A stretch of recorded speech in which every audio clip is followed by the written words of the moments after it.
এই আহলুস সুন্নাহ ওয়াল জামা হইতো। আহলুস সুন্নাহ ওয়াল জামার নাম দিলে হয় না, কারণ ভারত, বাংলাদেশ, পাকিস্তানে ছাত্র জীবন থেকে আমরা যখন দেশে পড়তাম, আহলুস সুন্নাহ ওয়াল জামা এমন একটি দল নিজের নাম রেখেছে, এমন একটি দল যেই দলটি মুসলিমদের মধ্যে সবচেয়ে বেশি শিরিক করে।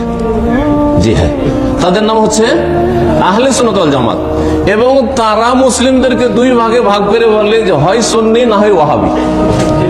মাজার পূজা যদি করেন আর ওরস করেন, মিলাদ করেন, কিয়াম করেন, নবী আলেমুল গায়ব হাজির নাজির বলেন, তাহলে তো আপনি সুন্নি হইলেন।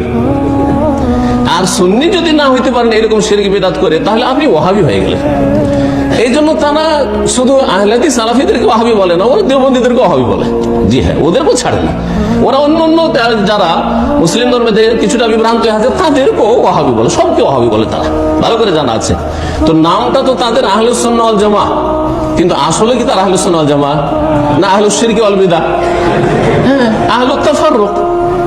আহলুস সুন্নাহ যে আহলুল বিদআহ, আর জামাতের জায়গায় আহলুত তাফাররুক, বিচ্ছিন্নতা সৃষ্টি করেছে।